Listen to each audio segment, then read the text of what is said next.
The following is a presentation of the Sovryn Tech podcast feed.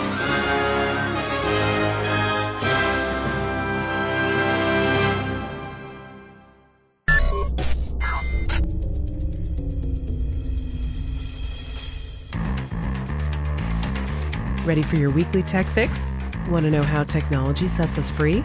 Well, get ready because here it comes. You're listening to Sovryn Tech with your host, entrepreneur and technophile Brian Sovryn. He's got a huge brain. And now, here's Brian. Here I am, Brian Sovryn, the apex of own sauce, the Rembrandt of the podcast canvas, the Golden Stallion of the tech world. All those names, all true. Once you go Brian Sovryn, you go triple black. Or wait, I said that wrong. I'm sorry.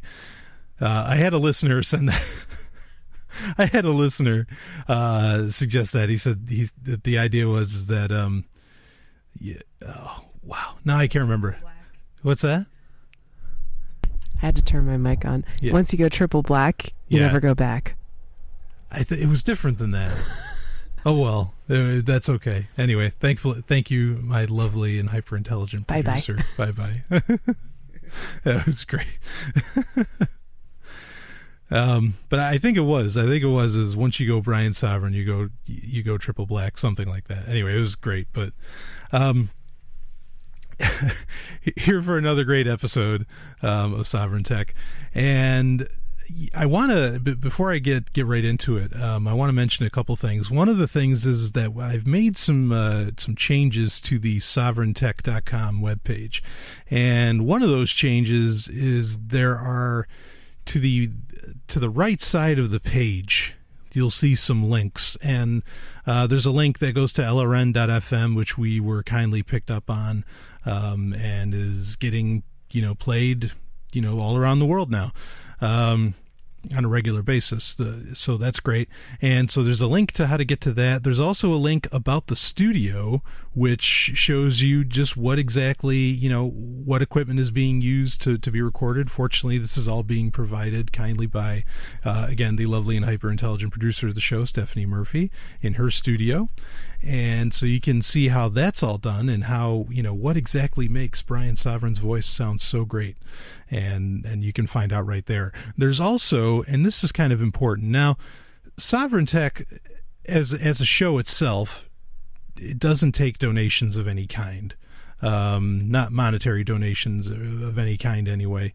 And that's very important to me because like when companies, especially in the tech world, when companies like CNET or other ones, like CNET, which I've been watching and reading CNET stuff since I was a kid, since I was like 15. And they used to play like the CNET shows on the Sci-Fi Channel and all that. And they kind of went independent for a while, and they were always a really good trusted source. But then they got bought out by CBS last year. And since then there's been like products that they refuse to review because CBS doesn't want them to, and there's all these kind of control systems and schemes that that have come in, and that's the thing, is that with this show, I want to make sure that this is completely unadulterated, just straight up. You're getting my opinion on things, and it's an opinion that's not bought and paid for by anybody. So, and something, something I've kind of learned, if you're not aware, anyway, sorry, let me get back to where I was going with that. There is a link, however, now on the SovrynTech.com webpage, and that link goes to Amazon. And what that does, that's actually the Pork Therapy Amazon link. And so it really helps support the studio. And when you buy things through that link, it's an Amazon link that takes you there. And then when you buy, you don't get charged anything extra. But when you buy something through that Amazon link on SovrynTech.com, then, Pork Therapy gets a cut. Stephanie Murphy kind of gets a cut of it. And then essentially, this studio is allowed to exist. It's really a great thing. And it supports liberty in general. So if you want to support liberty, go ahead and do that. I get no cut of this. It's not something that really supports me. but there it is. And wait a minute. It is. I turned my mic on. I'm sorry. I'm hijacking your show. No, please. You're the producer. You're in charge here. So when people go through that link, which I really thank them for, I really appreciate that. Mm-hmm. Since we're both doing the show out of the studio, it allows me to make upgrades like the pop filters, the second microphone. All that stuff came from the fact that people were going through my Amazon affiliate link, and then I get credit to spend on Amazon, and I get stuff for the studio. So I'm constantly making upgrades, little cables and stuff to tweak here and there.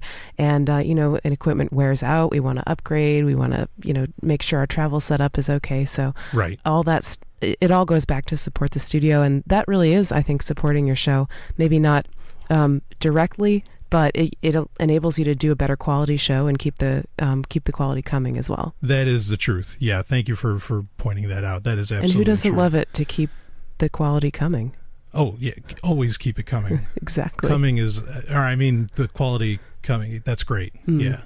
No, I appreciate you mentioning that. Yeah, exactly. In fact, just recently we did get new pop filters. So, and that's what makes all of this sound so great. So anyway, so if you want to support the studio, if you want to support the show, it does. You're right. I'm sorry. Your sexy voice puts a lot of wear and tear on the equipment because it's just you're too sexy for the mics. You're too sexy for the headphones. It hurts. For the pop filters. I'm just a model. Yeah, you know what I mean. Okay. Mm-hmm. Exactly. So it does support the show. It also supports other shows like Pork Therapy. And it's that's the only other show at the moment. At the moment, but that's okay. Yeah. The future is bright. So okay, I'll mute myself again. Bye bye. I love this. This show is so much fun to do. I hope you have as much fun listening to it. Anyway, this brings me up to a topic, and in fact, I'm wondering if I'm even going to get to the main story of the week, but this brings me up to a topic that I've thought about a lot recently, and for those of you who don't know, I'm sure you do, though, I also, as well as Stephanie, who was just chiming in wonderfully, we co-host Sunday nights with Mark Edge on Free Talk Live, and something I've come to learn is that in the liberty movement, if you want to make sure that you get plenty of, sponsors, and you want to make sure that you get plenty, that you get a lot of listeners and that everybody kind of likes what you're doing and all this stuff, I've come to the conclusion that there's 4 G's, what I call the 4 G's, and you can't talk about those, or at least you can't insult them or question them. And the 4 G's are this. It's gold, God, guns, and gender. As long as you don't question those, as long as you keep those as normal, and as long as you keep towing the quote-unquote party line, the Liberty Party line, not that Liberty has a party, but you know what I mean, then you'll be so popular, everybody will love you, and nobody will really know who you are because you're just in an echo chamber reverberating what's been said for the past 100 years as far as liberty goes. But and that's kind of unfair because there's a reason that people hold these statements, and they're not that terrible. But I've learned that. In fact, I questioned the validity of gold, like its origin. I questioned the fact that there's a lot of people that support liberty-oriented shows that make comments like gold for 6,000 years. Gold has has been a store of wealth and all this stuff, which isn't true. They also make the comment from the Romans to the Renaissance, gold has been blah blah blah. That's not true either. In fact, from the Romans to the Renaissance, there was no real empire. There was the Byzantine Empire, but that was a little off to the right, if you know what I mean. But there was no real empire. Everybody was using silver. Nobody was using gold. Okay? So that's inaccurate. Now, as far as gender, well, if you're a feminist, get away from me. You can't be in the liberty movement. What is this? You're trying to hold people down. Which, in what world, when the oppressed, in this case with feminism, when women suddenly get rights that men already had, how do men become oppressed at that point? Run that one by me. They don't. And it's the argument that, okay, so if you're pro-children, as in you're pro, if you're like an activist for children, does that mean you're an activist against old people? No. But if you start talking about feminism, you'll get emails up the wazoo. You'll get people contacting other shows, other podcasts, saying, I can't stand it when they talk about feminism, when they talk about gender issues, or when they even when they say, when you talk about LGBT issues. I'm so glad there's a show like Flaming Freedom out there that's pushing a lot of that stuff. But don't talk about feminism. Come on. Anyway. So that's one way to lose listeners if you start talking about feminism. I think the producer would like to have something to say. But everybody complains that there are no women in the liberty movement at the same time. Yeah, exactly. Okay, that's it. Yeah, and why is that? It's like, why aren't there any women in the liberty movement? Maybe because they're not represented or they're not respected. Things like that. How about that? Okay, so we covered, let's see, what did we cover? We covered gold, we covered gender, and now let's go to guns. We're going to talk about God. Actually, in the listener email, we're going to be talking about God in the listener email, but let's go to guns. Shocker of shockers. Okay, now some people who've emailed this show, some listeners, very kind listeners, they've emailed, and they've said, they kind of know me for my stance on guns. And my stance on guns is it's not unique. I dare say it's unique, but it's definitely a minority in anarchist circles and in the liberty movement. And with guns, I don't want to ban anything. Okay, I don't. Let's get that right out. I don't want to ban a single thing. But I don't like guns. And I say, no, that's okay. Whatever, you don't like guns, that's fine. You don't have to have one. No, all right, fine, that's true. But my feeling on it is that, people say, like, there's this whole mystique, around that guns will solve everything. And if just everybody had a gun, there wouldn't be any crime.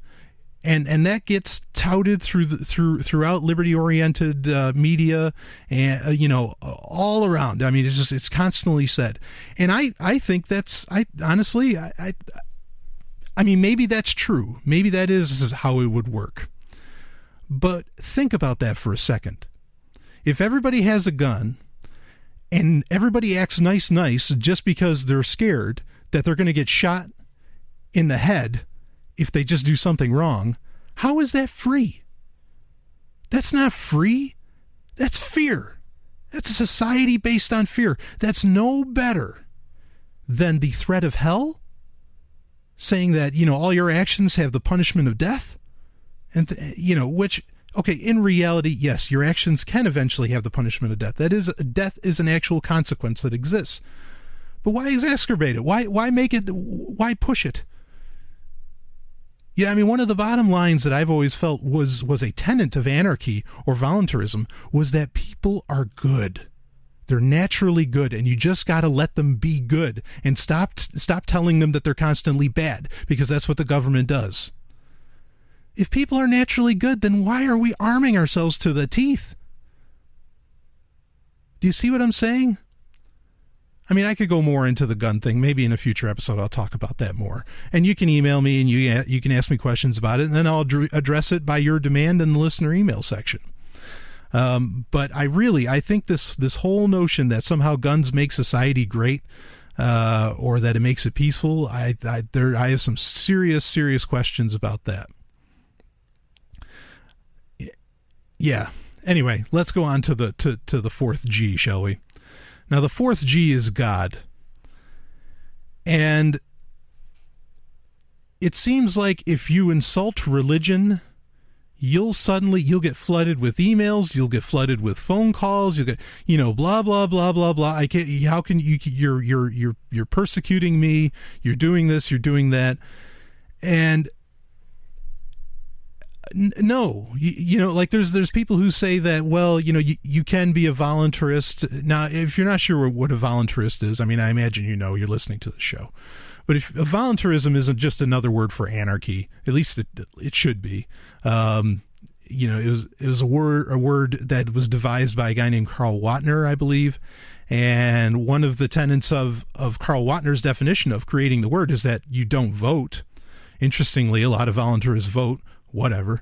But But anyway, so you have, the idea of anarchy, as in without rulers. And here's the problem with religion. Now, there's some religions that, even like Wicca, one of Wicca's central tenets is very similar to in Latin what's known as Fate Sique Vodras, which means do what thou wilt. And that's really their kind of tenet, is that, do what you wish, as long as no one else gets hurt. And that's pretty good. I mean, that pretty well sums up the nap. That's what that is. Okay, but a lot of the big religions, the Abrahamic religions, or like even Baha'i, or go down the list, they all hold this. I mean, they don't follow the nap. If voluntarism is about having willful, voluntary, interactions with people, then the idea of a God who, at his whim, for no reason, of what you didn't do anything wrong or whichever, that he'll just aggress against you instantly. And there's cases of constant cases of this in the Bible, in the Quran, where if they didn't follow the faith, okay, fine, take them out. That's not a voluntary interaction, and that's not anarchy, because it's not without rulers. It's saying you do have a ruler, being God. And people will call in and say, well, look, God follows different rules. He doesn't follow human rules. Well, then that slaps the face of the whole idea of natural law. Because if it's natural law, as in like these are natural laws, they exist because that's how God's universe works, then is natural law not true? Do you get what I'm saying? Is it not? I mean, are ethics universal, or aren't they? Why? Why does God get to play by a different set of rules than I do? Oh, because he's God and he created you. Yeah, but wait, I thought I was supposed to be like a son of God. And in fact, my whole mission is to be like God. So if I'm supposed to be like God, then it's okay if I break the nap? Please email me and tell me that. Email me and say, Brian, look, God says it's okay to break the nap. You don't have to follow the nap. Now, granted, I'm going to question my entire philosophy. I'm going to question everything about me. I'm going to question that I'm an anarchist, because that means that I have to take orders from somebody else. That's just not so. And I won't get into, there was a big deal on Free Talk Live a little while back about self-ownership. I'm not even going to go there. Okay? If you're okay with someone else controlling you, and that's essentially what they're saying, is that, you give yourself up as a slave, and that's the ultimate in self-expression. If you're okay with someone else controlling you, that's not an anarchy or a voluntarist problem. That's a problem you've got to work out, that you don't want control of your own body, and that you want to follow someone else's will. That's something that you have to personally explore. But,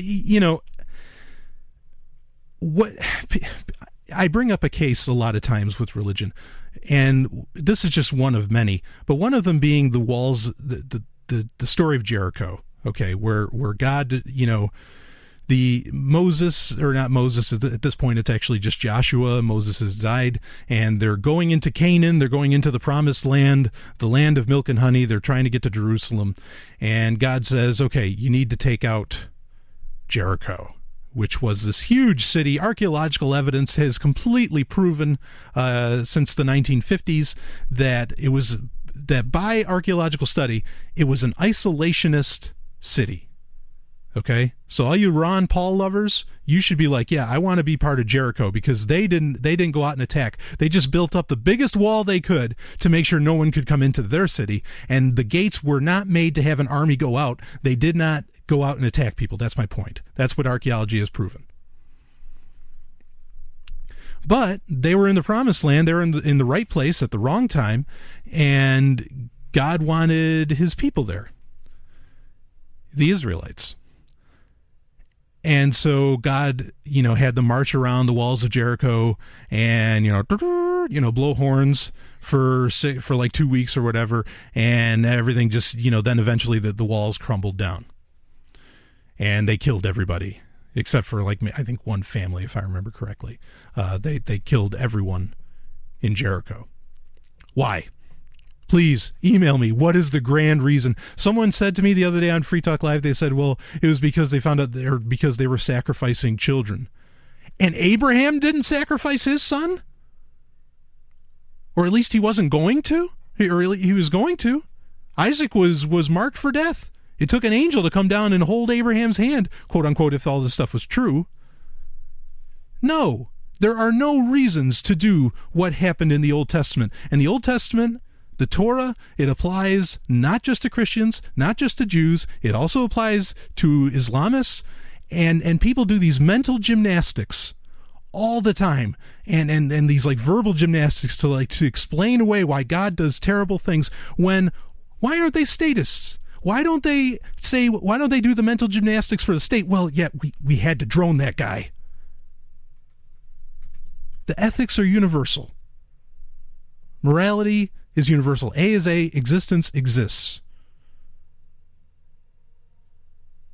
Do you get what I'm saying? But people will just call in, they can't handle it. And I think it's a cop-out, too. I want to say this. I think it's an absolute cop-out to rely on religion to allow you to believe in anarchy. Because, and I see this a lot, where, like guys, even in the Mises Institute, there, I named a name. Even in the Mises Institute, they'll say, well, there isn't anarchy because God's in control of everything. So, but it just allows God's natural order to do its thing. So you see what I'm saying? It's a cheat. It's not a belief in the pure order, or chaos is more accurate, of the market that allows for beautiful things to come into fruition. It's the idea that, oh, no, don't worry, law will still be dispensed, if at the very least, in the end, in the afterlife. And that's a cop-out. That's an absolute cop-out.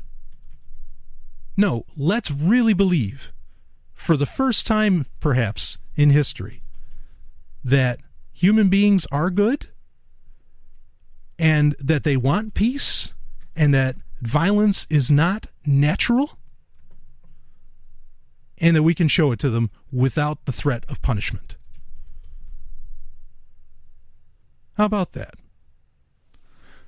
Anyway, those are the 4 Gs. As long as you don't talk about, if you want a really, really successful podcast, as long as you don't talk about those 4 things, and I got into a rant there. There's more specifics. If you want me to go into further depth on any of that, you can send me an email.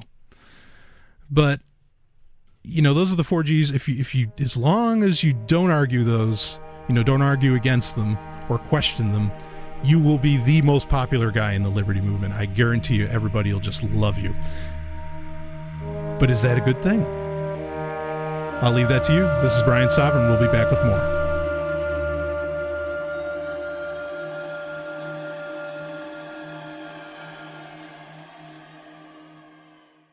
You're listening to Sovryn Tech with me, Brian Sovryn, the man who always wears triple black. Sovryn Tech is a show about science and technology and how it can set you free. Remember, Sovryn Tech only endorses businesses and products that we genuinely believe in and support ourselves. If you have a product or website that you would like to have reviewed, you can email the show at sovrintech@hush.ai. Please keep in mind that the reviews on Sovryn Tech pull no punches. Thanks for listening. Tech Roulette. Want to play? It is time for Tech Roulette, where I cover all the stories that you submit to me, and I get tons of them, and they are all great. I learn a lot just from getting them, and then I can't wait, to talk about them and get them out to my listener audience, and that's fantastic. This week we got a story from Gizmodo from an emailer, and it's scientists have created crystals that are almost alive. Now, again, this is the show about science and technology, and, we toss in a little ethical thought now and then, too, like we did in the last segment. We'll skip the story that I had for this week. It's okay. It was about wristwatches. We can talk about it another time. You may not find that interesting. And this is, all right, so scientists have created crystals that are almost alive. This is by Eric Leimer at Gizmodo. Obviously, you can find out about this in the show notes. All my links will be there. And for the story of the week, I think I'll just end up calling it the 4 Gs, and there won't be any link to it. But you can just, think about it. Okay, let's go to the story. Man-made life is a thing of fiction, relegated to things like Frankenstein, but scientists are coming close to something almost like it. New light-affected crystals developed by scientists at New York University are very close to being alive, so close it makes you question what being alive really means. The crystals are microscopic cubes of hematite that can conduct electricity under certain wavelengths of blue light. As a result, when they're in a hydrogen peroxide soup, the right light can make them swim around, merging into larger crystals, breaking apart and doing it all again. And then, when the light goes out, they stop. Paul Chaikin, one of the authors of the paper recently published in Science, notes that this gives the little things metabolism and mobility, two of the criteria required to be considered alive. Now, obviously, they're not talking about consciousness. They're just talking about the idea that somehow these things are kind of like possibly living. They just happen to lack the ability to reproduce for now. Another of the authors, Jeremy Pellicci, put it this way to Wired: "We show that with a simple synthetic active system, we can reproduce some features of living systems. I do not think this makes our systems alive, but it stresses the fact that the limit between the two is somewhat arbitrary." There's nothing really to suggest that these crystals might suddenly learn to replicate, but they do provide something of a window back in time, when the building blocks of life may have been quite similar to this, before they began to multiply and become actual life. In the meantime, Chaikin and Pellicci are working on a different particle that has metabolism and can replicate, but not move. If these two projects manage to learn from each other, we could be in for something really wild. Okay, so it doesn't, when you read this, it doesn't sound like too much. You know what I mean? It's just, in fact, like they properly, attributed it, that, it's like that kind of that premortal soup that, at the beginning of time, when the Earth was just formulating what started single-celled life forms on this planet and all that stuff, and amino acids came together, and and then fortunately they just happened to touch just right, and that started the creation process, and eventually that began to replicate itself and reproduce, and yeah. So it sounds very similar to that, and that's what makes it all, very interesting. And this quest to recreate the process of life starting over again. Like, one of the big things, a lot of religious people like to lay this fact out that, if the conditions, and there have been lab tests where the conditions that we theoretically think existed, well, it's a lot more than theory, because we're fairly certain of what it would look like, billions of years ago when life started here, with, like I say, amino acids. There have been lab tests to try and recreate those conditions. Like, they'll put it in a giant glass tube thing, and and they'll have they'll even add in electricity into it to replicate lightning that would have been occurring in the atmosphere at this time, billions of years ago, etc. And it's never worked. And they've been trying since the 70s, and so a lot of religious people like to poke holes at that, or even people that just don't believe in evolution. I mean, I suppose you could be non-religious and not agree with evolution. And they try to poke holes and say, if this is how it happened, science would have proved it already. And that's kind of an odd way to handle things. Most religions, I think, would agree that they don't, or feel that they don't disagree with microevolution, which is the idea that finches will change over time and things like that. But most people just don't like this whole idea that life just somehow spontaneously is created, and that raises a whole bunch of other questions. But anyway, here is an example where they're doing it. Now they're kind of doing it under very different situation. Of course, they're not replicating what the Earth's atmosphere was like, billions of years ago, but they are showing that maybe we can kind of create life. This isn't conscious life by any means. This isn't, humans or dolphins or anything. This is just simple life. And the 3 criteria listed, I think, are very interesting. That it has to be able to move, has to be able to replicate, and what was the other one? And it has to have a metabolism, which means that there's biofunctions occurring.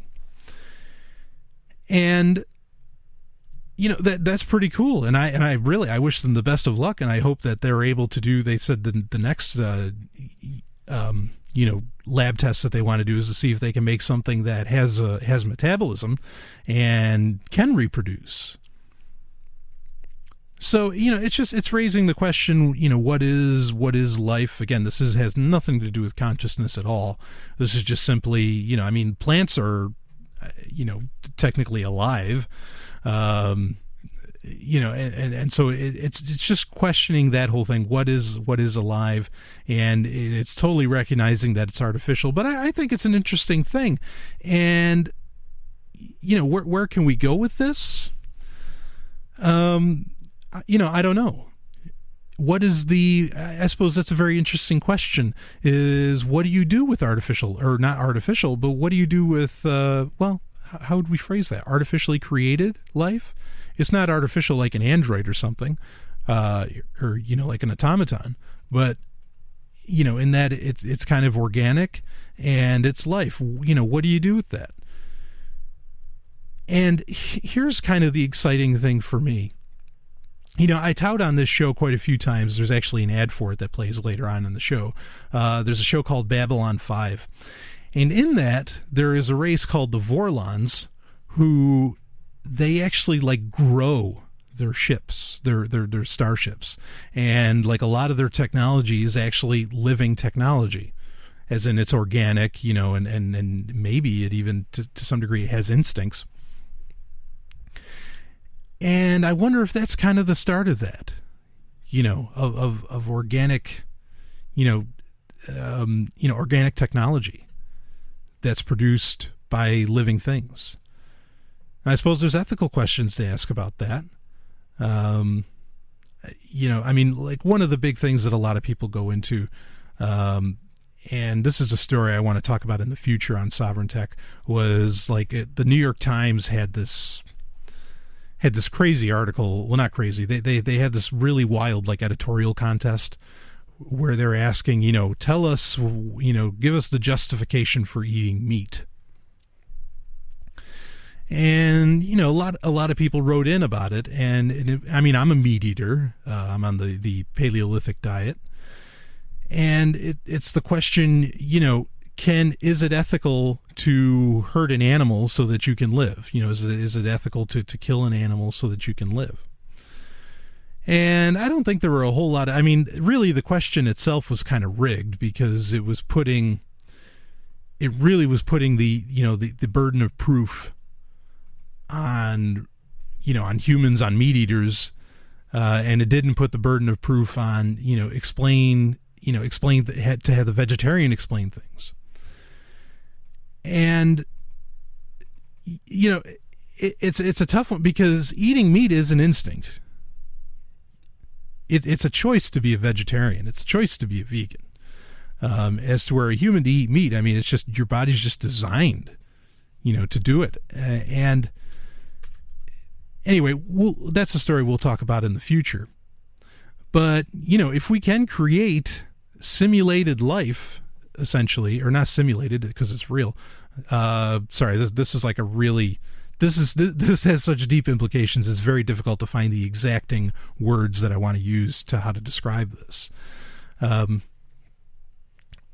this created life, could it be used for things like technology? What's the idea of, with quantum computers, using bioneural chips instead of using just straight up silicon? It would have, the computer itself would be designed to almost literally work like biological processes. The argument's pretty fair to make, as far as that, our body runs very little different from how a computer actually does, or how anything that runs through we run off of bioelectricity. So anything that runs off electric, one could say is that, that it does kind of run very similar to, to bioprocesses. And so if biological means of transmission of information, electricity, whatever, is the most efficient way to do it, then in the future, will you have quantum computers that, their parts are biological? Like it's kind of a far out thought, but it is something that people are working on. Is how to get away from the ones and zeros. And it sounds like science fiction, but again, this is something that's very serious and that it's happening. And so I wonder if this, this life being created, they didn't give it a name or anything, unfortunately. I thought that would have been pretty cool. But I wonder if this life that they're talking about creating, if somehow, or that they have created some of it, if somehow it's meant to get used in that way. I'm not sure. But it's an interesting thought, and I suppose the next question a lot of people ask is, can we play God by making life? And introducing new forms of life into ecosystems.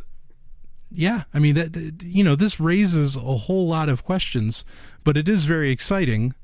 And, and then I think people are going to want to get into, would this, how far can we take this? Can we take this to where we create a worker species, like some wild conspiracy theorists think humans are?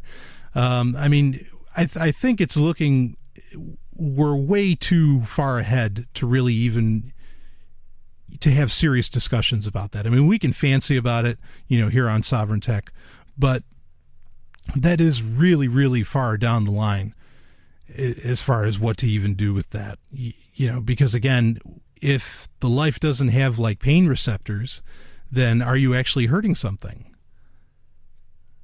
How about that thought? I don't know. If you're taking something's life, if it's even conscious, when you step on, because that's kind of what a lot of this will boil down to, is that, okay, there's, you have amoeba walking around or whatever, if somehow you squashed an amoeba, you wouldn't be able to walk around. And I know there's Buddhists that do this. There's like Buddhists that they only step on rocks. They won't walk on the grass because they're afraid that they're going to step on an ant. And that's where a lot of vegans and vegetarians, I think they need to answer that question, is like, how are they okay with walking through the grass? If it's going to, because potentially you're going to squash something. If your whole point is I don't want to hurt anything, then you might as well just sit in a chair and contemplate how the creation of that chair somehow injured some kind of life. And that makes me sound a lot more callous than I am, but these are all very, very deep questions. And I think now the scientists are starting to effectively create life. Maybe these are questions that have to be asked, but the really, really deep implications, they haven't created anything that can reproduce yet. And that's, if they do that, then we need to start talking. We need to start asking the questions as to exactly, what are the ethics of all of this. But it's an interesting article. I was positively fascinated, when I read it. The Wired article is a little bit longer. That'll be linked to in the show notes. And again, if you have stories that you want, that you want to have looked at and read about on Sovryn Tech, you can go to Sovryn Tech at hush.ai, and we'll get to them. Again, another thing, I talked about it last week a little bit, is that if you are interested in Sovryn Tech coming out more, like if there being more Sovryn Tech, as in more than once a week, maybe twice a week or something like that, please, send me an email, let me know, and I'll consider it if that's something that everybody's interested in. I have a lot of fun doing the show. And I have tons and tons and tons and tons of stories, so many stories that, I definitely, like I said last week, I could easily do this every day of the week, if that's something that people were interested in. And also we will have, I guarantee this next week, the privatized space special will be coming out. There's so much exciting news coming out about, private space, privatized space missions and things that people are doing, talking about building hotels up in space, all this stuff. And we're going to talk about all of it, and also the problems that the government brings to the picture, as into how, like it does with everything else, it just holds everything back. And there's been some really, especially, I'm glad, because there's parts of the privatized space special that were really only relevant now, because it's been such an exciting, the past couple of weeks have been so exciting as far as what people want to do, and then the government reactions to all of it have been really, really interesting. And so we're going to get into all that, so it's perfectly timely, and it's just, I hope you enjoy it, and that'll be coming out next week. So anyway, if you have any thoughts on this, again, we can cover it in the listener email section. I have gotten emails about the speaking of like other life forms. I did get an excellent email from a listener about dolphins, and I will be covering that in a future episode. It's kind of I don't want to say it's a rebuttal to the dolphin special, while we're speaking of specials, that I did a little while back, but it is, it has a lot of thought-provoking stuff to it, and I want to make sure it gets plenty of time to be talked about. So that'll be coming up in a future episode too. But if you have questions about this, if you have ethical questions about life forms getting made, send me an email, sovryn@hush.ai, or go to the Tumblr page. In fact, this is kind of cool news. Recently, it's kind of been like the whole buzz thing in the tech world right now, is that Facebook is kind of passé. Like, people are, especially young people, and they're the up-and-coming generation, so what they use now is, probably pretty close to what they'll be using in the future. They don't like Facebook. So what are they going to? What are they using instead for their social media? And it turns out that it's Tumblr, which I thought was great, because all I could think to myself was, oh, awesome, I'm already there and fully established. When you go to SovrynTech.com, that is actually a Tumblr page. And and it's getting, people are sending questions there, which is great, and they can get answered right on the page. It doesn't have to wait for me to talk about it in the listener email section. But I thought that was just really exciting that, and I'm pretty good at guessing trends. I've been doing it for a while, and, I had that. Tumblr just has everything that you want out of the internet on it.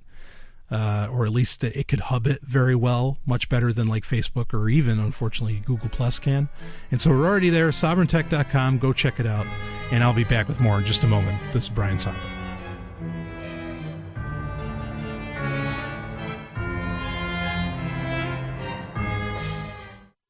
Are you ready? I've never seen anyone so treated like a god in my life. Brian Sovryn as guest co-host tomorrow night, and so that should be a good show. On that note, we just added Brian Sovryn. Okay, we haven't. Oh, is he good? He's been in the audience. He's certainly got opinions on things. Yes. I'm so close to being like God. No one is above me. Okay, absolutely no one. I don't take orders from anybody, and I mean that's how much closer to God can you get? Is there anything he doesn't do better than everyone else? Oh, that's just his way of talking. He's one of the best. Break it down! Catch Sovryn Tech, the show about technology and how it can set you free with me, Brian Sovryn. That's SOVRYN at SoundCloud.com/SovrynTech. Think you can tell me what to do? Wow. It's a website of the week.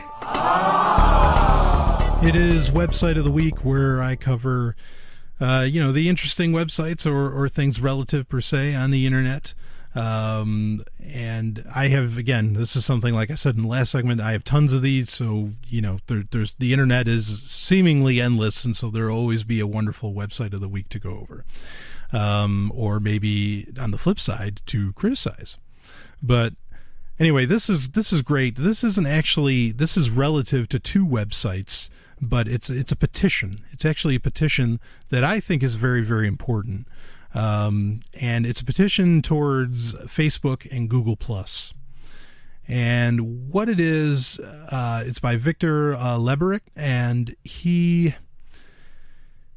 When you go to Facebook and Google Plus, they're actually... You're very limited as far as relationship options. Okay, as in like where you look at your relationship status, you can say open, you can say single, you can say married, divorced, but it's missing one. And the one it's missing, both Google Plus and Facebook, is polyamory.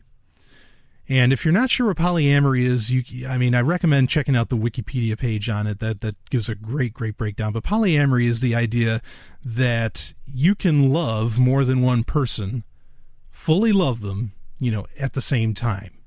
As in, you can have multiple partners. Okay? This isn't polygamy, all right? It's polyamory. There is a difference there. And so he has this gentleman set up a petition, and the link for it will be in the show notes, and all he asks you to do is to click like on the page that he created for, to make polyamory an official status on Facebook and on Google Plus. So all you have to do is just go there, you click like, and then maybe you share it, if you want, if you want other people to respond to it. And I've done it for both on my own Facebook page and on the Google Plus page. It's a nice, real simple way for, it's a showing of a degree of solidarity, saying that, yes, we would like you to list polyamory as, as an official status that you can have on your, on your profile. And some people might ask, well, does an open relationship kind of answer that? Not really. They're not really the same, because I think open relationships can be interpreted in a lot of ways. And as to where you may want the specificity of polyamory, which gives the other person the comfort, the person that perhaps you're interested in, that yes, I'm with someone, but I am fully capable of loving you as well. As to where saying an open relationship could be like swingers and can be, just like open in that, well, yeah, I want to have some sex here and there, but I don't love you. Do you get the difference that I'm saying? And that's why I think this is so important. Love. I love this saying's great. Love is like an ocean, not a bathtub. And that's really something. I think that hammers the point really well. And so again, it'll be linked to in the show notes. You can check it out, and all you have to do is click like. And if you want to, share it. And you don't have to be polyamorous to do this. Just say that, yeah, no, I want, and you can say it when you share it. Just say to people, I'm not polyamorous, but I think people should be able to, have whatever relationships they want. Which, how much more liberty-minded can you get? That's great.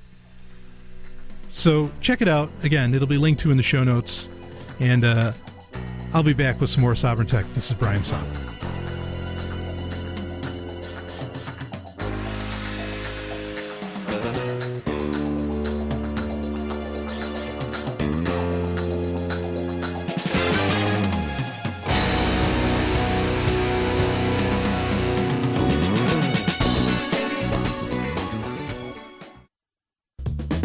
For 90 Seconds on Sex with Dr. Paul.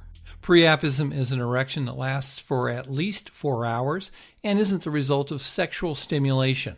It's often painful, and usually only the shaft of the penis gets hard while the head of the penis doesn't. The problem with most types of priapism is that the blood is trapped in the penis and the tissue starts to die from oxygen starvation. Fortunately, priapism is rare, except for men who have sickle cell disease.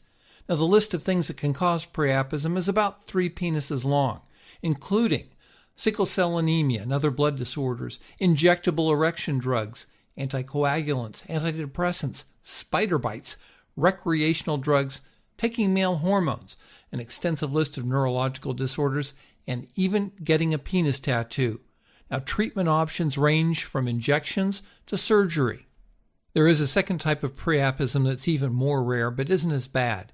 It's when a guy gets a partial erection that isn't painful or related to sexual stimulation, but still lasts for hours or days.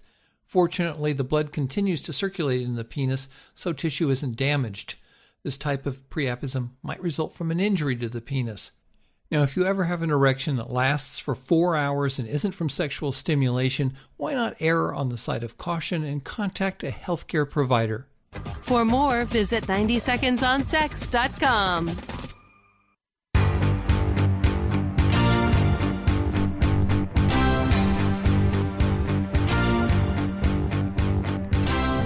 It is time for listener emails. I love the new music. Let me know what you think. SovrynTech@hush.ai or SovrynTech.com. Also, the incredibly active Facebook page that's really picking up on things. And also real quick, if you love Google Plus, send me an email. Let me know. I want to know. I'd really like to know which of my listeners are like really into Google Plus, and I would love for Google Plus to get much more popular. I mean, it already has millions of users. It's not the dead thing that so many people think it is, but I'd really love for that to get some very heavy use. So if you want, send me an email at sovryn@hush.ai and let's see if we can all link up on Google Plus and maybe do something about that. Anyway, it is listener email time, and this listener email, it's a question, but it's not so much a tech question. This was a concern raised, and I talked about this a little bit before in the show. And I'll just read the. It was addressed about the Bitcoin episode by the listener, and the listener will be totally anonymous. Again, unless you want to be specifically mentioned, I am not going to mention your name. You will be completely anonymous as much as I can help it. And here we go. Thank you, Brian. I learned a lot about Bitcoin from your show. This is the very first special that Sovryn Tech ever did. It's the Bitcoin special. You can find it at soundcloud.com/SovrynTech or at the Tumblr page or at SovrynTech.com. That was the first Sovryn Tech show I had heard. I just have one comment. I know a lot of libertarians/anarchists are atheist. That's fine. What I don't understand is why so many feel they need to talk about Christians with contempt. There seems to be an assumption that no Christians are freedom-loving. You are free to have your theory that religion is about control and keeping people down. I disagree. The listener disagrees. And to say so on your show. I just don't understand why you are willing to insult a portion of your audience. I am a recent convert to the Church of Jesus Christ of Latter-day Saints. One of the main reasons I investigated the church was because of their doctrine of agency, which is freedom to choose. While it is true that most LDS members are Republican, there is a contingent of libertarian free market members. There is even a podcast called LDS Liberty. I also signed up for the Free State Project many years ago and made the move in 2007. I lived very briefly in Keene. Unfortunately, I became extremely ill 2 months later after I arrived, and I had to move back to Arizona. That's all I wanted to say. Again, I appreciate the Bitcoin show. So I thought that was, very nice. I'm glad she learned a lot from the Bitcoin episode. The Bitcoin episode did have some flaws that I've admitted to. One of them having to do with Canadian Bitcoins, because I think some people got the impression that I was saying that Canadian Bitcoins are illegal, or Bitcoins are illegal in Canada, which they're not, and that's just an impression someone got. But I did make an inaccurate statement in the Bitcoin episode about Trade Hill, saying that it was based out of Canada, when that's not true at all. So anyway, full disclosure on that. So, the emailer is concerned that, I'm ragging on Christians, and, do I do that? Yes. Now, I'd like to say to myself that I'm not, insulting Christians per se. I am insulting Christianity. I am insulting a lack of logic or lapses in logic. And here's the thing. This is kind of difficult to describe, and I emailed this emailer back, and I said, I appreciate you taking the time, to contact me about that, and I hope you appreciate the time that I spent in replying to you, and I gave examples, of where my issues are with the idea that, it's debatable to be freedom loving and then to hold faith in Abrahamic religions. And make no mistake, I'm being very particular in the fact that I'm talking about Abrahamic religions, as to where, a religion like Buddhism, while I have some problems with like the idea that reality isn't reality, because that makes me scared to even walk down the street because I don't know what exactly is going to happen within a reasonable amount of chaos theory, I guess. That's not out there to particularly punish me per se. One could get into the whole reincarnation thing and how you're supposed to like do all these dukkahs. So it is still kind of a controlling religion.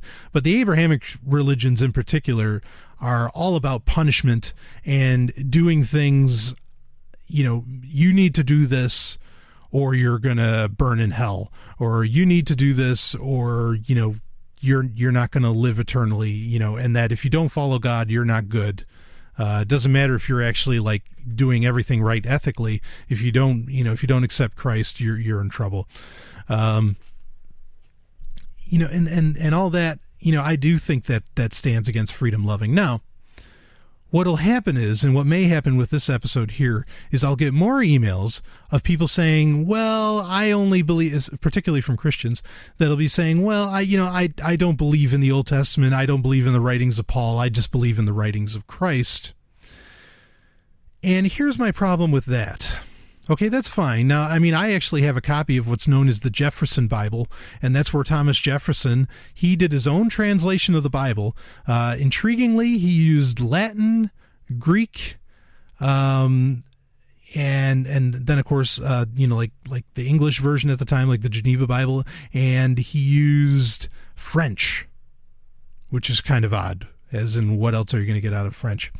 What in the French language would you get outside of the Greek language? That lends itself to some questions. But anyway, his whole point is I'm going to get rid of all the supernatural stuff. I'm going to get rid of all the, all these crazy references to other books. And it's just going to be, this is what Jesus said. That was the point of the Jefferson Bible. And a lot of people use it, like Universalist Unitarians use it. And it's an intriguing read. Granted, I don't think Jesus has ever said anything unique. As in, like, even the Golden Rule, Publius Cyrus, of Rome, almost 100 years, well, it's more like 50 or 60, but, well before Christ was born, if he was ever born, was making the same statements. So, again, there isn't a uniqueness there to even go to. And that leads to my point, is that, okay, fine, let's just say all you believe in are the Gospels, and that all you believe in is what Christ said, and that's your God, and you worship him and you follow him. Where is your proof for Christ? Like, Christ is accepted by Christians as a God because, the Old Testament said that the Messiah was coming. Where there's no basis for the need for a Jesus if you take out the Old Testament. Do you see my point? And to say nothing of, when these people say they want to like wipe out the works of Paul and all the, the Apostle Paul and all this stuff, does that mean you get rid of the book of Revelation? Because that's the thing too. Well, Jesus is peaceful. Well, in the book of Revelation, he comes down with like this sword coming out of his mouth and he kills millions of people. Not the most peaceful guy. And so for me, I am an anarchist. I'm a libertine. I'm a voluntarist. Pick your words. And I don't think, not only do, and this part is just me, not only do I believe in the non-aggression principle, but I also feel that I don't ever want any person to be killed for any reason. I just don't. I don't like prisons either. Don't think I just want to send everybody to prison. I don't like prisons either. But I think there's some deeper social issues that need to be addressed, and killing people doesn't solve any of it. Okay? So that's where I have the problem with this whole idea of like that you can't be a Christian and a freedom lover. I do think that point's accurate. Again, yes, you can say I only follow the Gospels, but then what is your historical basis for the Gospels? Well, I never heard anyone talk like that before, but I just gave you the example of people who did talk like that before. So what is your basis for Christ if you don't believe in the Old Testament? In fact, there was a guy named Marcion in, I believe, the 2nd or 3rd century, who he came to the same conclusion. He's like, wow, the God of the Old Testament's an asshole. This demiurge, I mean, he can't be possibly related to Christ at all. And he was pretty much routed by early Christians who, supposedly the early Christians had it all right. He was routed by the early Christians saying, you're the son of the devil. How dare you make such claims? So do you see my point? I mean, so if Christians are just going to keep moving the goalposts on me, then to be honest, there's times where, and I don't really want to ridicule people. I don't. But what am I supposed to think? I mean, I don't know the rules. I thought I knew the rules. I know my Bible really, really, really well. I mean, you can't imagine how well I know that thing. I was a Christian at one point. I was raised Jewish and later became a Christian, and I know the score. I was even a Seventh-day Adventist for a little while. I mean, and boy, you want to talk about people that know their Bible. And, so when I'm in conversation with these people, it's just, it's turned so maddening when I try to, reason with them, because the goalpost keeps moving. And they say, well, no, it actually means this, and it actually means this. And I can't help but think, I'm like, how do you walk down the street? The rules change all the time. I can't do that. I believe in the laws of physics. I think gravity affects everything and everyone. And so I have no anticipation. That's kind of the main thing, is that, this is a show about science and technology. And if science allowed for the fact that just out of nowhere, suddenly you could be floating in the air for no reason whatsoever, and that's what religion allows for, that's what superstition allows for. I'd be terrified. I don't think I'd want to wake up ever again, because I couldn't count on anything. I mean, that's how civilization has progressed. That's how you have an iPhone in your hand. That's how you have an Android in your hand, is because there are rules to the way the universe works. Everything follows those, or at least everything, as far as the physical laws, everything follows those physical laws, and thus you can build upon those and create incredible things. But if we walked around with the belief that those laws could just suddenly change, why would anyone do anything? It'd be pointless, because, well, it could change. Yeah, in a moment's notice, silicons could suddenly be, it could become steel. And so I don't think I want to make anything out of silicon, because it could just change out of nowhere. Do you see my point there? So, I'm not going to apologize, and I didn't apologize when I responded in the email. I'm not going to apologize for, anything I've said about Christianity. Because, I'm just, scratching the tip of the iceberg here, in that, as far as the grave offenses, that Christianity in particular, but really, any of the Abrahamic religions, that any of these have done against humanity in general. And I think religion and superstition as a whole is if there's any conspiracy out there, that's the conspiracy. The conspiracy to hold you down, or to make you think that you cannot know the rules and so you need to be protected. Anyway, I'll be back with more Sovryn Tech, and we'll try and lighten up the attitude here a little bit. This is Brian Sovryn.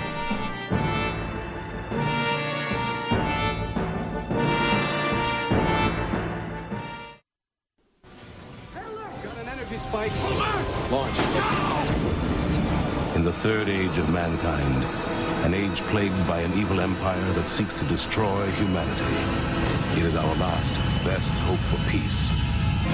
It is Babylon 5. All fighter squadrons launched. Get us out of here. Return fire. Well, freeze them! Watch Babylon 5. You can watch Babylon 5 and experience the greatest show in television history. See the entire series completely free by going to thewb.com/shows/Babylon 5.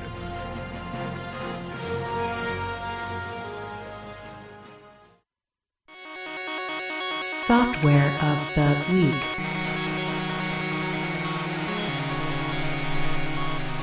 It is time for Software of the Week, where we cover great software that's out there. And there's just new great software coming out all the time, especially in our modern technological world where, yeah, I mean, there's just so many options. You can use Linux, you can use Windows, you can use Mac, you can use iPhone, you can use Android, you can use Firefox OS, you can use BlackBerry 10. Yay, BlackBerry 10. Not everybody, don't everybody jump up at once at that one. Anyway, and speaking of all those, because there's all this options out there, one of the things I love to talk about on this show is what's called cross-platform, meaning it's software that works on just about everything, or it works on a lot of different systems anyway. And this is an interesting one. This has to do with Facebook, okay? And Facebook, if you have either an iPhone or an Android, Facebook they have a few apps available. They have like the Pages Manager app, which is really good. We'll talk about that sometime in the future. They also have their main Facebook app, which, most people, I assume, that are listening to this, have experience with that. They also have their Messenger app, which, eliminates most of Facebook's features and just works as a purely messenger program, which is really cool. And that's the one we're going to talk about right now, because what they've done, they've also kind of added this in some, like on the iPhone now, you can also do this through the main Facebook app. But in the Messenger app, they've added the ability to make phone calls from friend to friend, from Facebook user to Facebook user. And it's what they call VoIP, which is Voice over Internet Protocol, mainly saying this is voice over the internet. And since January, it's actually been available for people that use iOS, for iPhone or iPad or whichever. Recently, just a couple days ago, they started adding it into Android, the Android Messenger app, but that's only if you're in Canada. So, but I would assume that the United States is coming soon.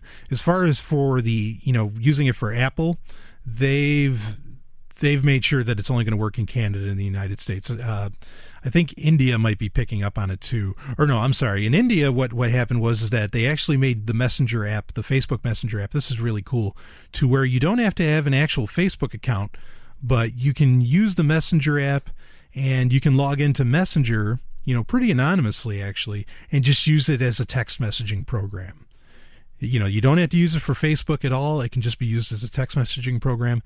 And now they're setting it up, at least in Canada for Android, and United States and Canada for iOS users. They've set it up so that you can use it as your phone, essentially. Now you can't go calling, as far as I know, you can't call a page, say your bank has a page.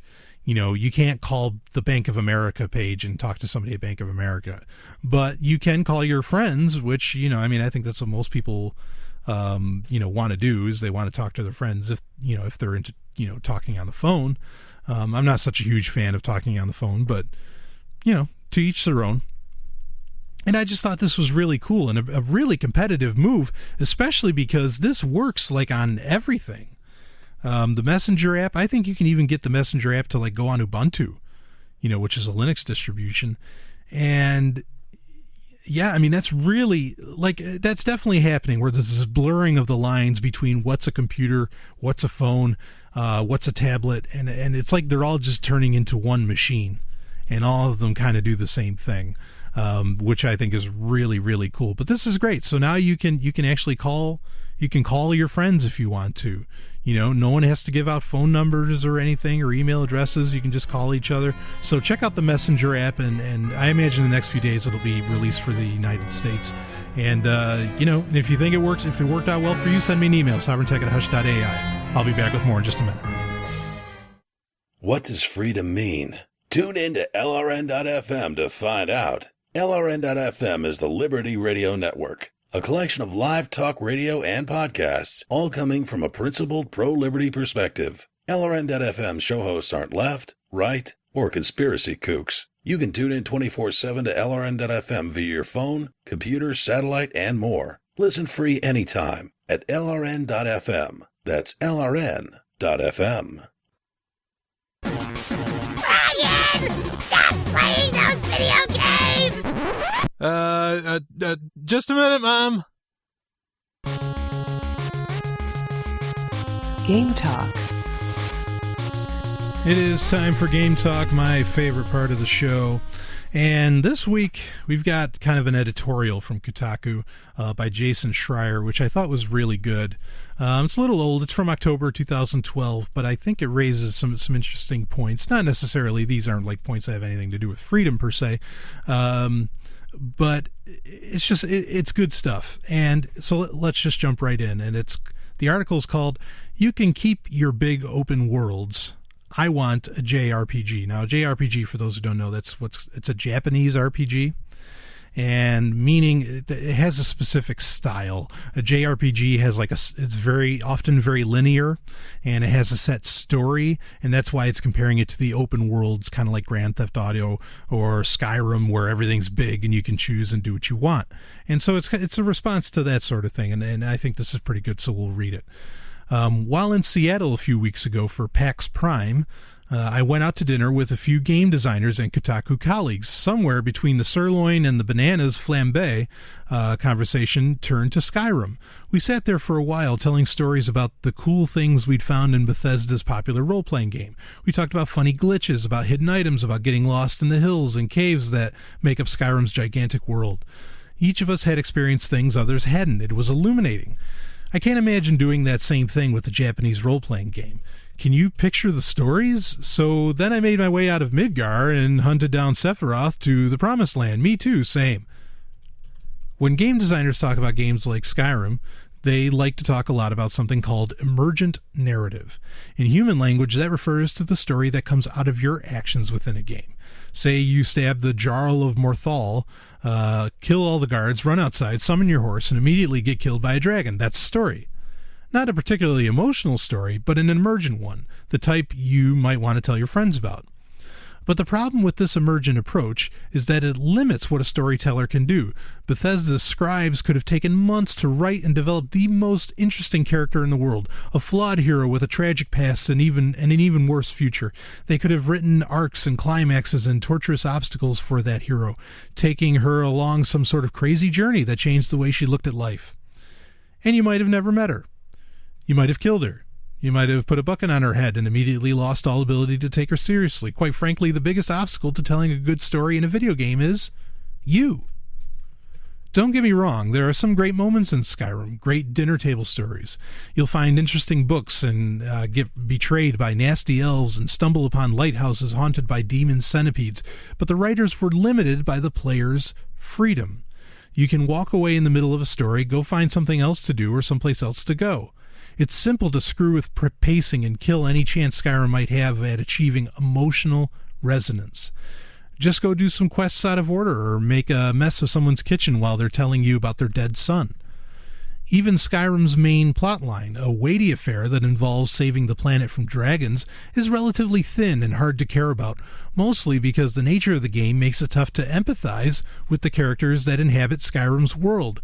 You don't meet many people with strong desires and goals. Most of your time is spent solo, exploring and fighting through the wilderness.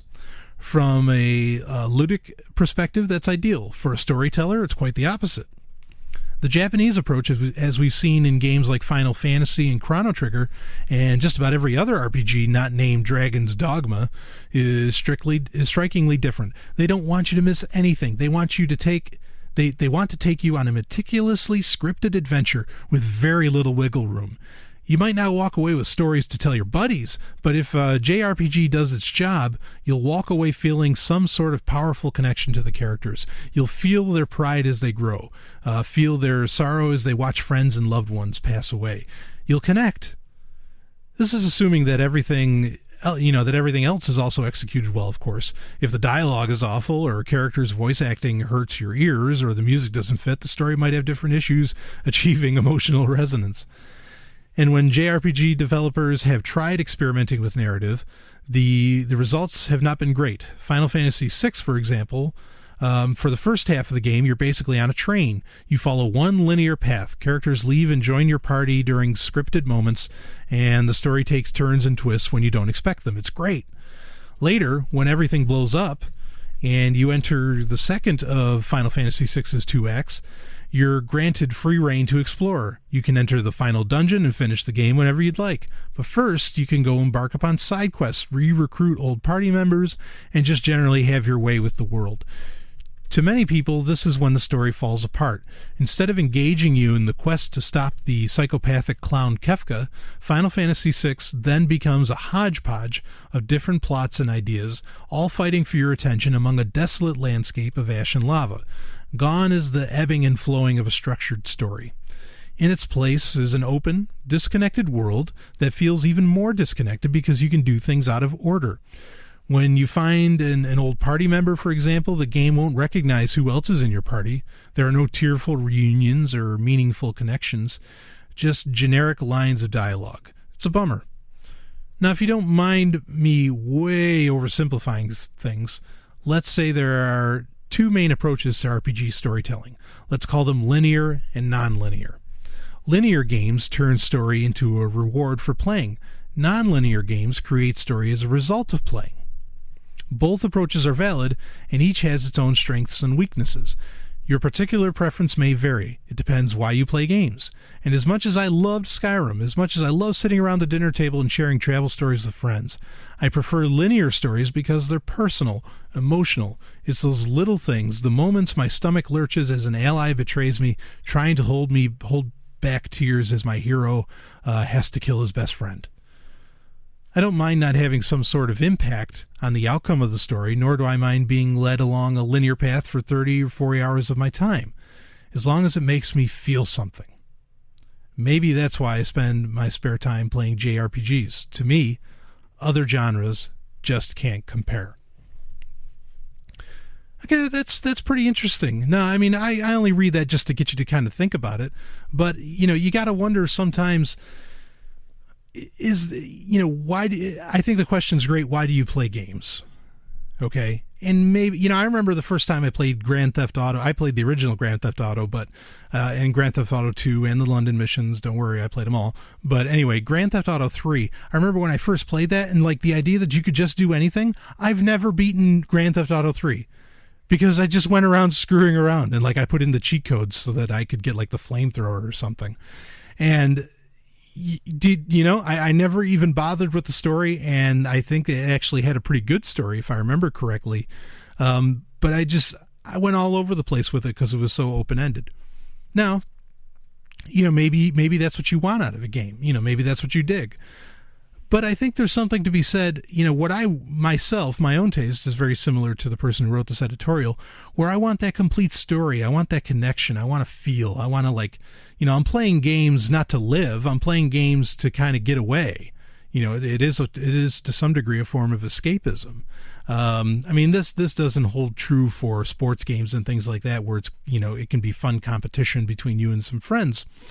But yeah, I really want, if I'm going to spend that much time in a game, I want some, much like when I read a really great novel, I want some payoff at the end. I want some incredible story. I want to see what I want to see in a lot of stories, where I want to see, normal everyday people suddenly get thrown into incredible circumstances, unbelievable circumstances, and how they deal with them.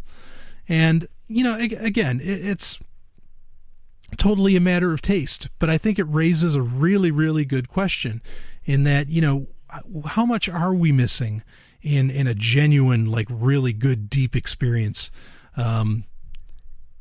when we have to, because they can't program these games yet. Skyrim is great for what it is, but you can't program these games yet to where they can react to every little detail that you do within the game. Maybe when that point comes to where everything you do has a reaction within the game, maybe then the quote-unquote JRPG won't be such a big deal anymore, because then you are literally crafting your own story. But you're kind of half-assing it right now, and I think it's such a new thing. It feels good. But there are just tremendous stories out there that still are being told, and I hope the sales figures continue to show to where people continue to keep telling them. Anyway, your choice. This is Sovryn Tech. I'll be back with more. Are you searching for a mouthwatering, all-natural, sweet and sticky treat? What if I told you it was also made by a chef who believes in freedom, just like you? You're not dreaming. This is real. Head over to mandrick.com. That's MANDRIK.com. There you'll find George's famous baklava in classic and dark chocolate flavors. To those with special health needs, George's famous baklava also has a treat for you. Golden delicious low-carb gluten-free almond cookies. Order with PayPal or Bitcoins. In just a few days, your sweet treats will await you right at your doorstep.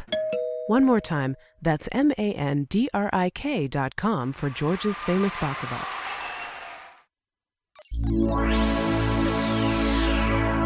Hacker Stories.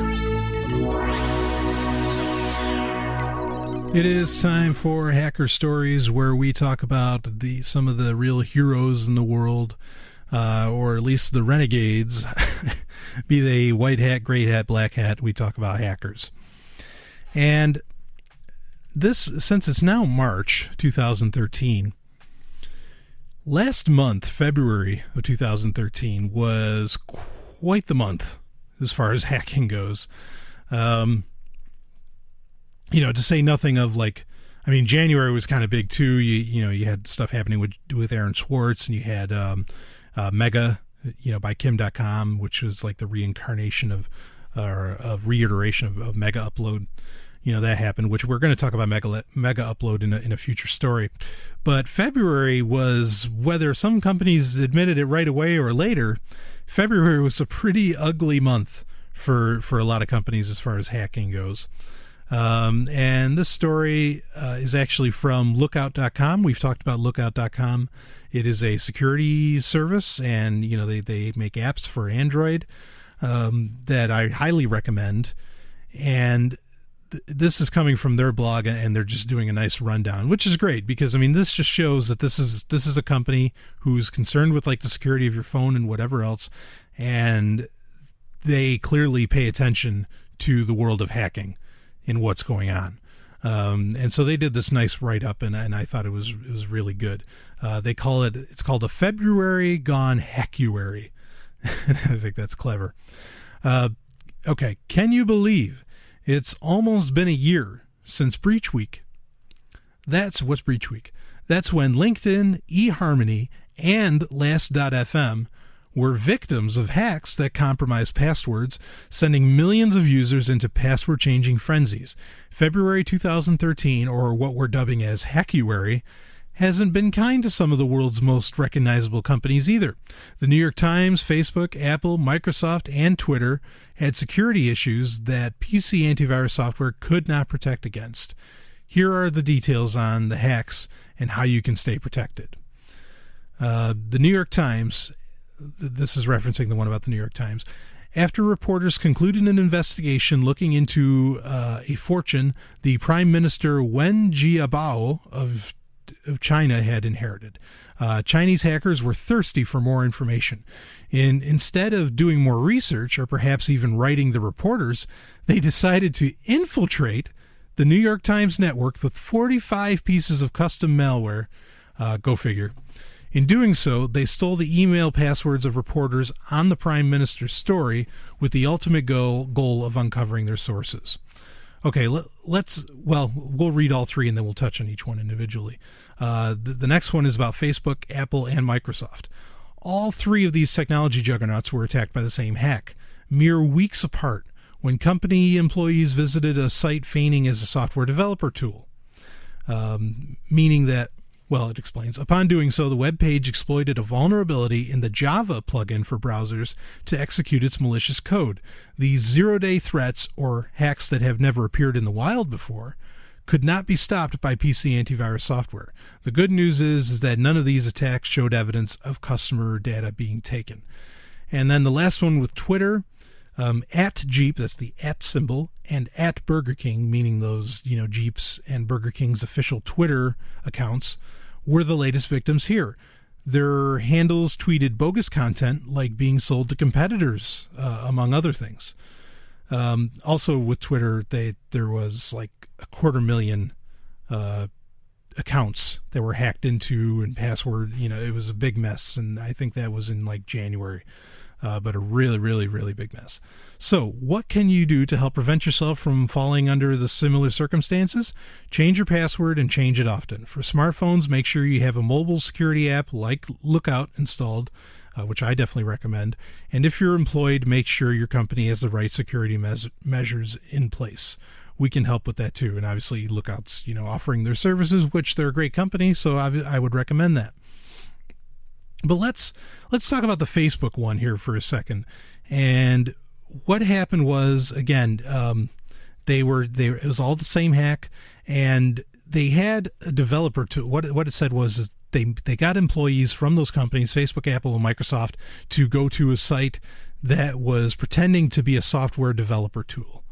Okay, so they went to this website and they thought it was like a place where they could write APIs or whatever. And, they logged in, and then that accessed Java, okay, the Java plugin, which now this is something, we did the 2013 security special, and on that I made a comment about Java and JavaScript. We were talking about JavaScript and how it's a good idea to kind of like turn that off if you don't need it on your browser. You can find that episode at soundcloud.com/SovrynTech or at sovryntech.com. And I said, it was like, yeah, Java's bad stuff, and I made it was just a total gaffe. I knew what I had the idea of what I wanted to say, but I ended up like claiming that Java and JavaScript is the same thing. They're not the same thing.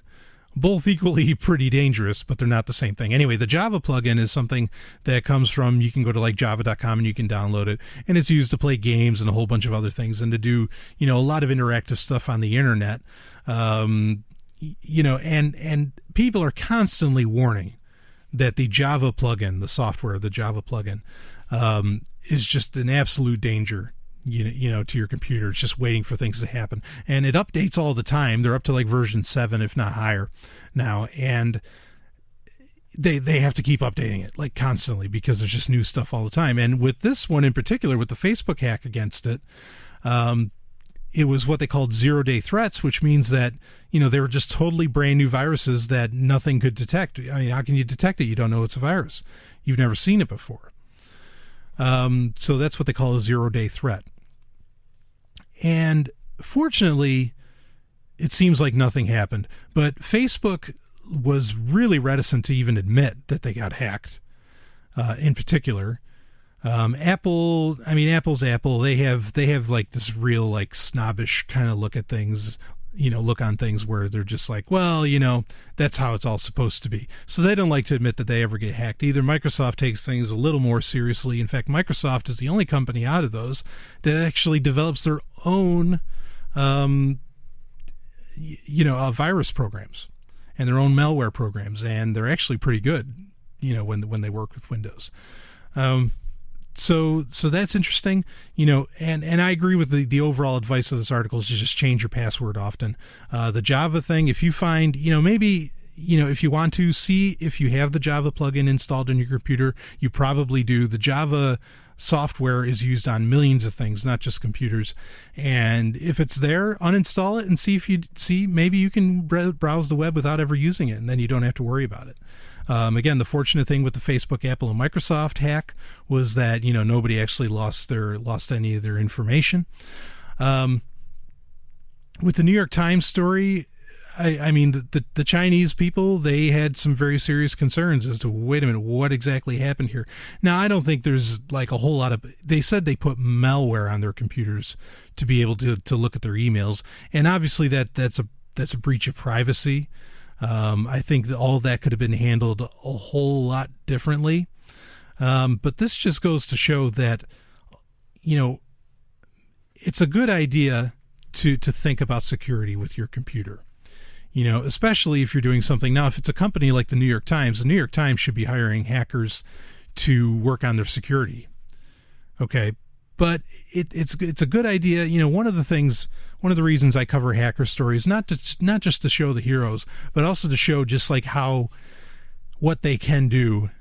What a hacker can do. Say if they were more black hat, to where they had very, very malicious intent, or they're pulling some kind of prank.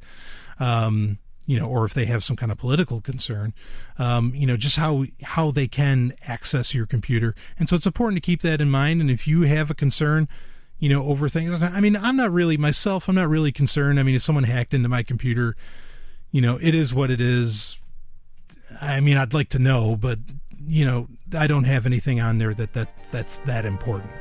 But interesting, Hackuary, that's what we just survived, and maybe some of us didn't even know it. So just how bad are hackers then? Well, this is Brian Sovryn. I'll be back with more.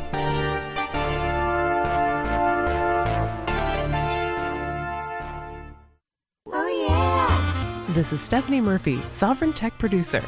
You may know me from this show, but did you know that I have my own podcast? It's called Pork Therapy. Pork Therapy is a bit different from other shows. We cover current events, big ideas, and even relationship issues, all through the lens of how we can get more freedom in our lives. Oh, and you'll love Sex and Science Hour. Join me on my website, porktherapy.com. That's PORC therapy.com.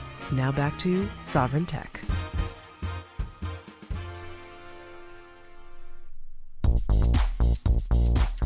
What are you doing? I can't believe I caught you again. Jesus doesn't approve of this little habit of yours. I know, baby, I know it's wrong, but it feels so right. Well, it ain't. But I've been doing it since I was 12 years old. It's nothing but a sinful perversion of nature, if you ask me. But baby, I don't ever want to stop looking at tech websites, new gadgets, video games, software, or any of that stuff. Well, then I'm leaving. Okay. Bye. Pick of the week. It is time for Pick of the Week. I love that intro every single time, and I listen to it live, headphones on. This week for Pick of the Week, and Pick of the Week is where I can talk about whatever I want to talk about. I can pick a product, I can pick a software, website, a movie, a television show, some kind of music. Go down the list. I can choose whatever I want to talk about, and I do it, and it's great. And this week we have a product, and I am a huge, huge fan of this product. It's very similar. We've talked about in past episodes about a product called TuneIn Radio, where you can get radio stations off the internet and listen to them, and how that just blows away radio. And that is really cool, but maybe you want a separate device to kind of do that, to handle that issue. Maybe you've got sound coming out of your computer, but in the background you want to listen to some talk radio or some other really cool internet radio station, just off to the side. And for this is such a great product, and it's the CC Radio. Okay, it's the CC, and in particular the CC Wi-Fi internet radio. And this is developed by C. Crane, which is an incredible company as far as audio, anything audio goes. Their headphones, everything they offer is just top-notch stuff. And it runs about $100 for the Wi-Fi internet radio. And it's this little black box. They have other ones too. They have one actually that looks like a wood grain model, looks like something out of the 30s, which is really, really cool if you're into that. And I think that's awesome. But the CC radio, it's just this little black box. I mean, you can easily fit it. You can hold it with one hand if you wanted. And it's mono. It doesn't have, a stereo speaker setup. But that one speaker that it has on it gives such a rich sound. It's really, really good. I don't know how they pulled that off, and it's really loud. If you want to really crank it up, you'll hear it throughout your whole house. It's that good. So for something that small to produce that sound alone is great. It also has an auxiliary port on it, which means you can plug in a 1/8 headphone jack, so you could plug in something into it and get that really booming sound. If this is all you had, say you're in a small apartment and this was all you had this, and you wanted to plug in your iPhone or your Android or iPad or something into it, you could plug right into it and it'd play, and it offers, like I said, a really, really rich sound. And so what this does, it's a Wi-Fi internet radio, and that's exactly what it means. It gathers, there's something over 16,000 stations, internet radio stations from around the world, and it connects to your home network. It can connect through Wi-Fi, or it also has an Ethernet port on it, so you can just plug in directly. You can just run a hard line into it, which is, I mean, that's great. The performance I get from here, the performance I get from it from the Wi-Fi is awesome. It does a great job. The only thing I will say, and I don't know if this is true for every microwave, but I've noticed when the microwave is running, it kills Wi-Fi. So keep that in mind. If you had the hard line, if you had it plugged in through Ethernet, that wouldn't be so much of a problem. So that's just a little pro tip from Sovryn Tech there. But anyway, this thing does it all. You can listen to LRN.FM, which the show appears on. You can program it. It comes with a remote control that works really, really well. It has a dial. I mean, it's just very, very basic. The button setup on it is so simple, and that's the beauty of it is its simplicity. It automatically will detect your wireless network, and it gives you the ability to put in the password by just like scrolling with the knob with the turn dial on it, and then pushing in on it. I cannot express enough just how cool this little piece of technology is. It also works with Pandora, works with Opio, Live 365, and MP3 Tunes. Doesn't work with iHeartRadio.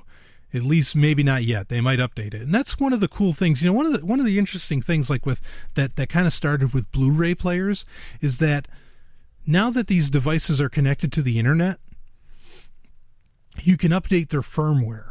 And their firmware is pretty much the software that's like at the base level that tells the whole thing what to do. It's not like an operating system. It's different than that.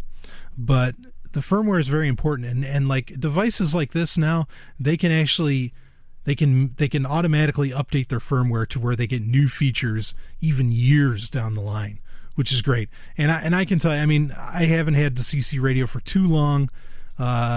It's probably going on maybe 8 months, but I mean, just you can feel the quality of the build. This thing's meant to last, which to me I think is great. I don't mind the throwaway society so much, but it's really cool when you get something just of that great quality. It does plug in. It does have an AC adapter, and I mean there's just a lot of options. You can hook up like an FM transmitter to it if you wanted to use it to like transmit radio. Again, it has the aux, the aux out. It has a headphone jack. It has everything you could possibly want. And again, the stations, kind of like what we talked about when we talked about the TuneIn app, the stations that you get, radio can't touch this. Regular AM or FM radio cannot compare to what the CC radio can deliver. And it doesn't need a computer. That's what's amazing too. Now you can make an account. I think it's Receiva. Maybe is the website that you can go to create an account where it like creates presets. That's the other nice thing is you can make preset stations with this, to where on the remote control you can hit the number 1, it'll go to LRN.FM. You can hit number 2 and it'll go to twit.tv. You can hit number 3 and it goes to No Agenda, or whatever you want to listen to. But the radio stations are amazing, and it has a search option too, which is cool. It's like, okay, yeah, but I don't want to have to like go to the internet to find out what all these radio stations are. You can actually just type. You can, using the dial, you can enter in like the phrase drum and bass or dubstep or metal or soundtrack or something like that, and then it'll search 16,000 at least stations. And it'll find it'll find ones for you to listen to, and then you can check them out. And if you want to set them on your preset, set them on your preset. It's amazing everything that it offers. I mean, this is what radio should be, and it comes from all around the world. I mean, if it's available on the internet, if it's being pushed by Shoutcast or something along those lines, you can get it on the CC radio, and it is so cool. And again, the sound is great. You can choose different audio streams. I mean, I listen to it almost nightly. To listen to like Free Talk Live or something, and it's never failed. It's really, really great. And to talk about some of like the music stations, a lot of these are like pirate radio stations, and so they'll play songs you've never ever heard before. You've just never heard. And the CC radio has a nice LCD display, and it can actually reads what's called ID3 tags, which is the information that people input into into the song, into the file, into like the MP3 file or something, which tells, that's how, like on your computer, well, how does it know that I'm listening to Back in Black by AC/DC? And it's because it's put into the ID3 tag, and the CC radio reads ID3 tags, and so you can actually know what song you're listening to a lot of times if the person that set up the radio station set it up to do that. Okay, that's the caveat, but that ability's there, so you know what you're listening to all the time. As long as that's set up, and most of the stations I've seen do have it set up that way. There's one station in particular called SST, which is all soundtracks. That's all they do, is they play like symphonic pieces from soundtracks, and it's just great. And it's so funny because I'm kind of amazed at myself. I can usually list off exactly the song they're playing, like by name, because growing up, especially, all I listened to were soundtracks from movies, like the really big symphonic pieces. I listened to a lot of metal too, like I listened to Kiss, but anyway, and so I can almost play like a trivia game with myself, where I say, okay, that's like that's the main title from, or that's like the introduction from Stargate, or that's the hymn to Red October or something along those lines. You know what I mean? It's really, it makes it a lot of fun.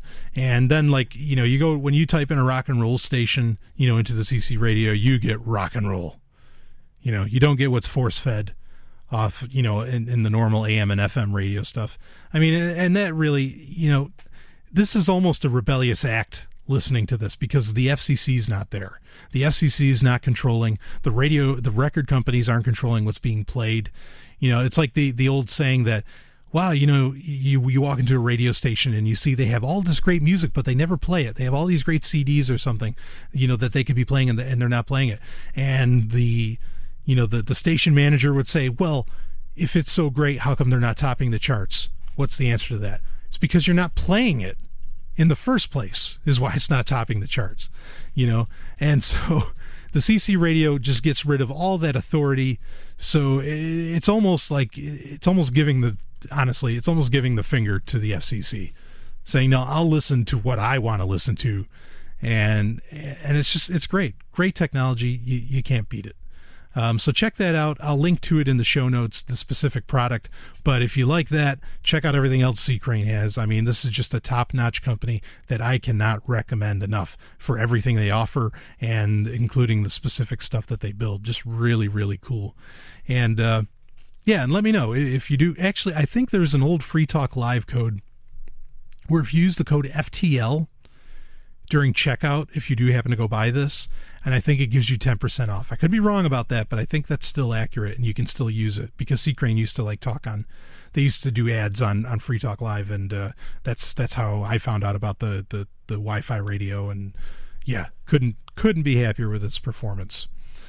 So anyway, we're just nearing up on the end of the show here, and any questions you have, we got the new listener email section, which has been premiering for a couple weeks now, and if you have a question, send it in. You can do it through the Tumblr page as well, through SovrynTech.com, and you can ask a question through that. And of course, then you can email me at sovryntech@hush.ai. Again, the main thing I'd really like to hear from people this week or into the future, it doesn't matter. I'd really be interested if you like Google+, and maybe if you're interested in the idea of making Google+ a little bit of a bigger deal, maybe in anarchist circles or in tech circles, send me an email. Let's see what we can do. And I already have a couple things set up on Google+. I have the Google+ Sovryn Tech page, which I was actually working on last night because Google+ changed their format a little bit. I have that.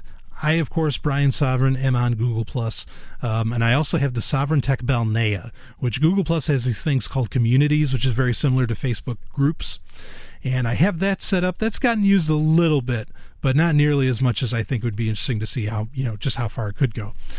And so if you're into that, send me an email, sovryntech@hush.ai. I really, really, really think Google+ is the future of a lot of things. Tumblr definitely is too, and I'm going to be there forever.